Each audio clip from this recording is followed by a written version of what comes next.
Good morning. Today is Wednesday, March 24th, 2021. I understand a number of people are making a mistake concerning Heinz ketchup for Pesach. So this year, I understand that Heinz ketchup for the first time is being made in Israel under kosher for Pesach supervision.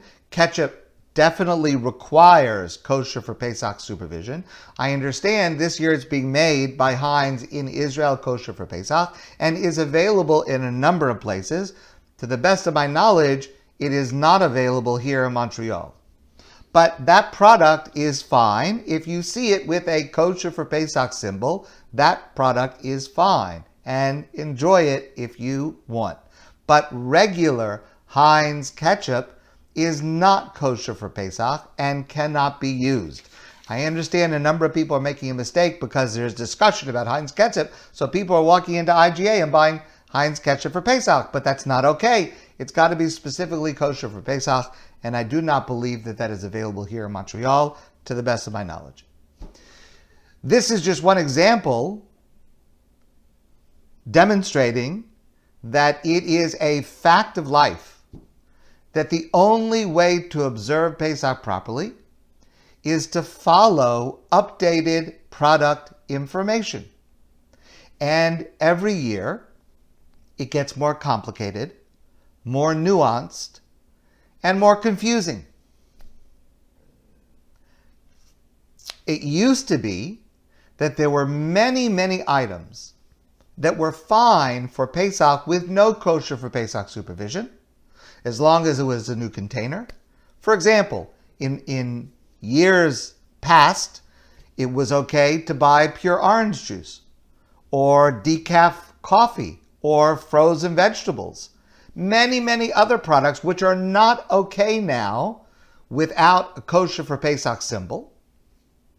But the list of items that did not need any supervision was much longer in the past. So while I encourage people to use products that do not require any kosher for Pesach supervision, as long as you have a new unopened container of it, please make sure that you are not relying on the lists from previous years or what you remember from the past, because those lists need to be updated.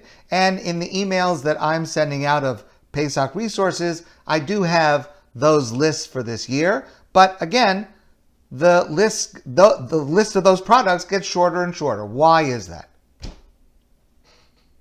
Well, it's due to a couple of different reasons. One reason is that increasingly, a product itself might be completely fine for Pesach, but it is manufactured on machinery that is also used for chametz. And since the machinery is not cleansed in between the runs, there is the possibility of residue of chametz being present in the new product. This is the issue that affects orange juice. It used to be any pure orange juice was okay. That's no longer the case. Even pure orange juice requires kosher for Pesach supervision, unless it is from a company where the kashrus organization says this is okay for Pesach. And the problem is, increasingly, the same machinery that's used for the orange juice to pasteurize the orange juice is also used to pasteurize chocolate milk, which is not kosher for Pesach. So, since the same machinery is being used, it is no longer on the list of items that do not require any supervision for Pesach. What's changed? What's changed is this kind of machinery, for example, to pasteurize orange juice. This is gigantic, gigantic machinery. It could be bigger than my house. And it's very, very expensive. And companies who manufacture products are always looking for ways to improve and to save costs. So they no longer can afford to have a machine that costs, $1 million that's only used for orange juice, and therefore it's in usage, let's say 12 hours a day, but at night it's empty, companies want to save money. So therefore, they're using it for a different product so that it's now in use 24 hours a day.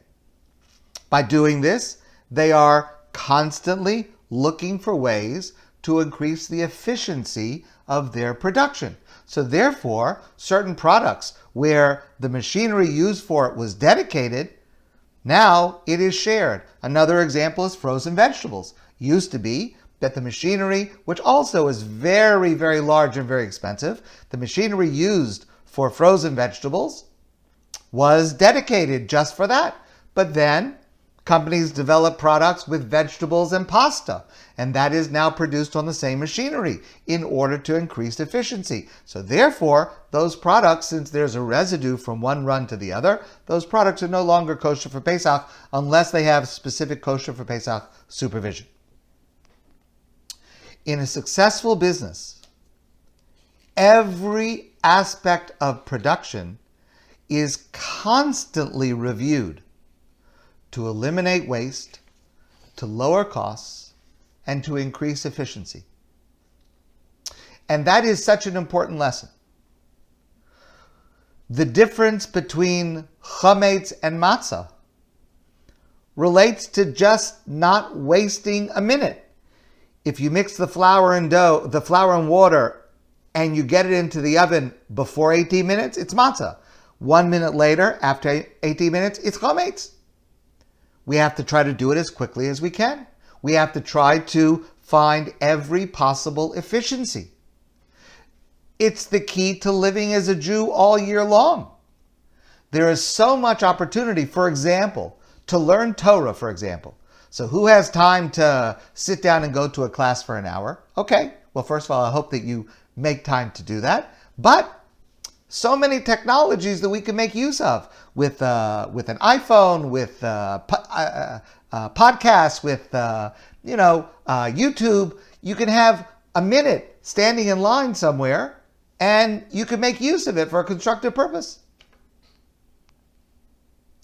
Another reason for the change in what's on these lists of which products do not need any supervision for Pesach. Another reason, and it also includes a lesson. So I'll tell you a story.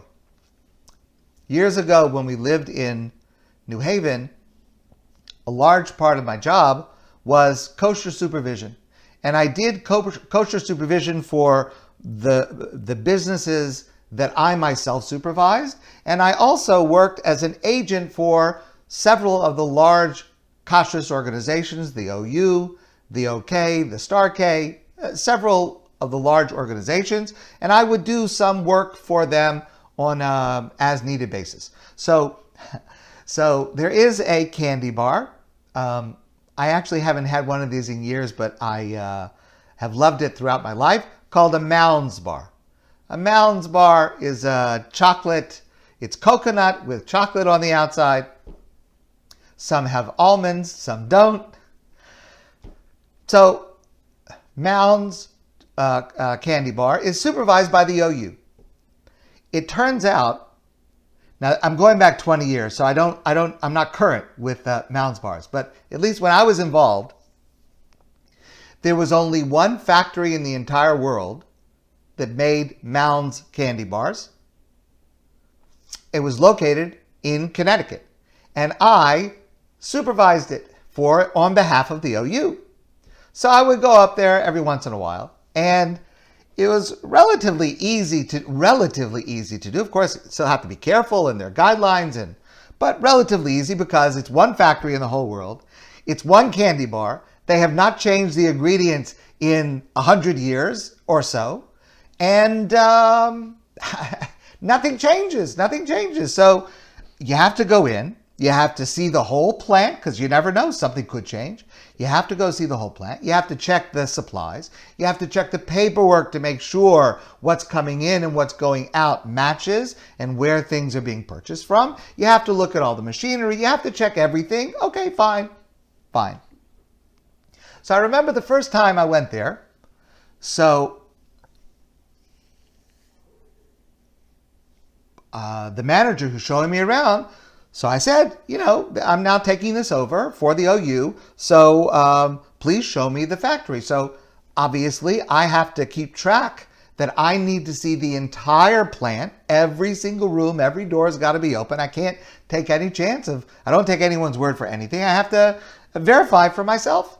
So we're walking down a hallway and I see a door and he walks past it. So I said to him, what's that door? So he says, oh, it's not really relevant to you. He said, it's our R&D lab, research and development lab. So what I said to him was, well, okay, I understand, but I still need to go inside. If you're trying out new products, I need to see what ingredients you're using there. They also have to be kosher. And he said fine, and we went in and everything was fine. But I thought to myself, why do they need an R&D department? What research and development is there? It's a Balance bar. It has not changed in 100 years. There are no new products. The whole company, the whole factory only makes one product. What kind of R&D is going on? And I realized this is a tremendously important lesson. In industry, companies, regardless of the success of the product or how efficient they believe it is, companies are constantly reevaluating their assumptions about the ingredients, about what to make, about how to do it. And these changes in procedures are another reason that products that used to never be a problem have become a problem, because companies found a new way of doing something that you and I may not even recognize that causes a problem for Pesach. Decaf coffee is an example. What could be wrong with decaf coffee? Until a few years ago, companies started introducing a new method of decaffeinating the coffee that actually has a Pesach concern.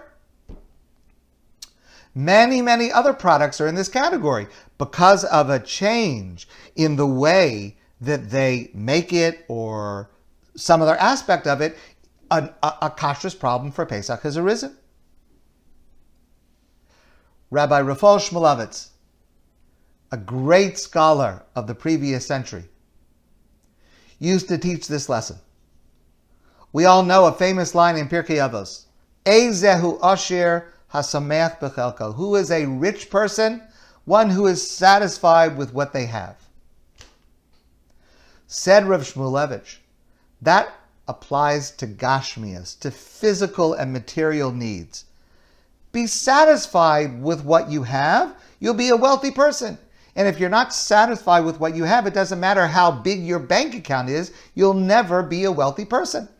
Said Rav Rafal, that only applies to material physical means. When it comes to spiritual matters, a person should always consider themselves poor. A person should always be trying to enrich themselves. A person should always look for ways to grow and to have more spirituality, more Torah learning, more connection with God.